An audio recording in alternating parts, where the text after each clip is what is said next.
고린도전서 6장 1절 같이 읽겠습니다. 너희 중에 누가 다른 이와 더불어 다툼이 있는데 구태여 불의한 자들 앞에서 고발하고 성도 앞에서 하지 아니하느냐. 아멘.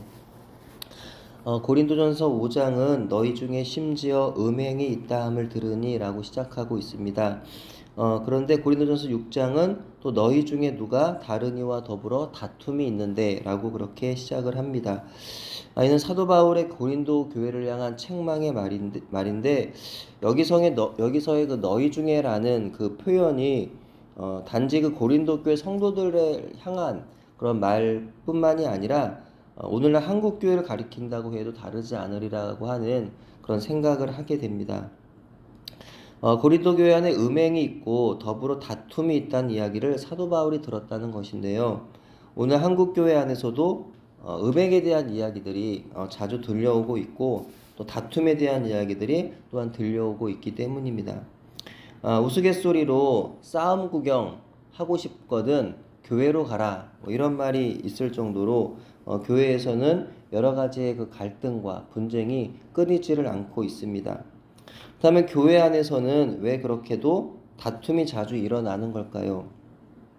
그 교회라는 공동체 자체가 그 하나님의 계명을 준수하는 것을 강조하다 보니 서로를 향하여 옳고 그른 것에 대한 그런 지나친 판단, 더 나아가 정죄를 하게 되는 그런 경향들이 있습니다. 그래서 뭔가 이렇게 좀 부끄럽거나 어떤 잘못을 한 사람들의 경우는 이 교회에 가면 오히려 더 많은 죄책감과 더 많은 어떤 낙심을 하게 되니까 그런 경우에는 교회 가지 말아라 이런 말도 한다는 이야기가 있습니다. 그만큼 교회에 대한 어떤 부정적인 어떤 이야기들이 교회 밖에서 있다라는 거죠. 이러한 경우에 이제 나는 옳고 너는 틀려 라고 하는 사고가 작용하면 전혀 대화나 타협이 불가능하여서 자주 충돌하게 되는 것을 보게 됩니다.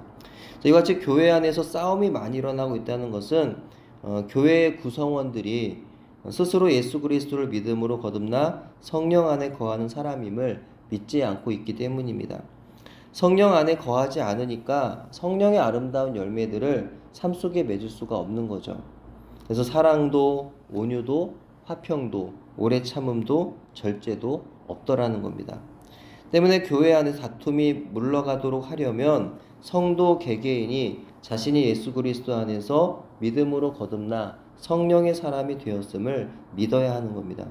성령의 그 어떤 은사나 능력보다 성령의 열매를 사모하며 성령의 열매 많이 맺기를 힘써야 한다는 거죠.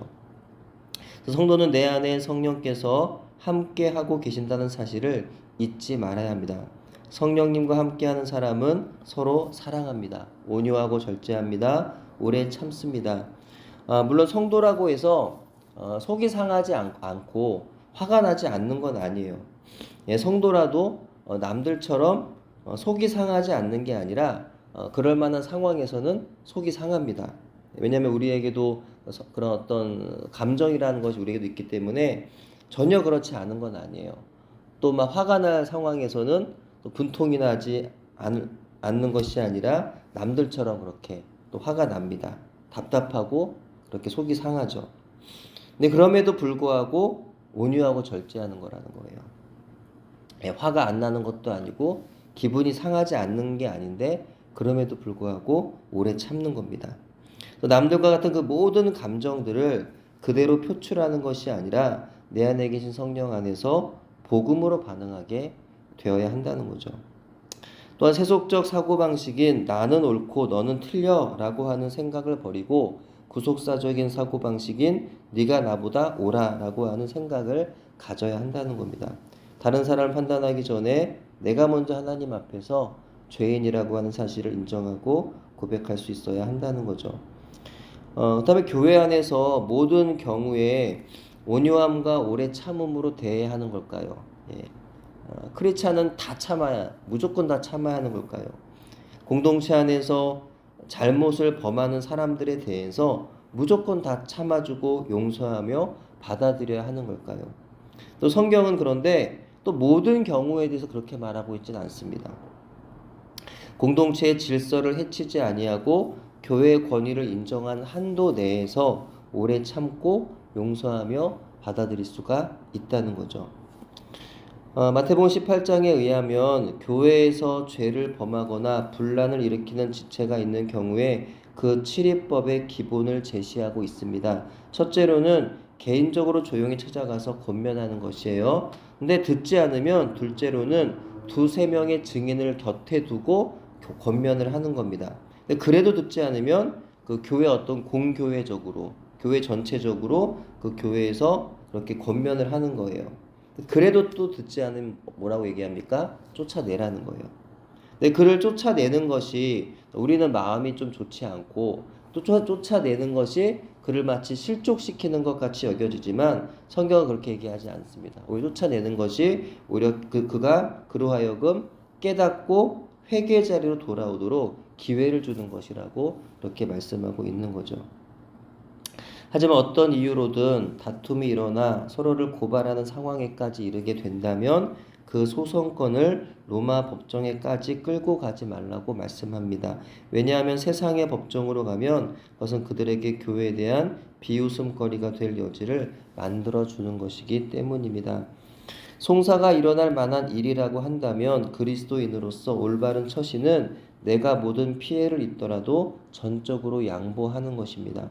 그렇게 해서라도 교회의 문제를 가지고 성도 간에 혹은 목사 간에 고소 고발건으로 세상 법정으로 가면 안 된다는 거죠.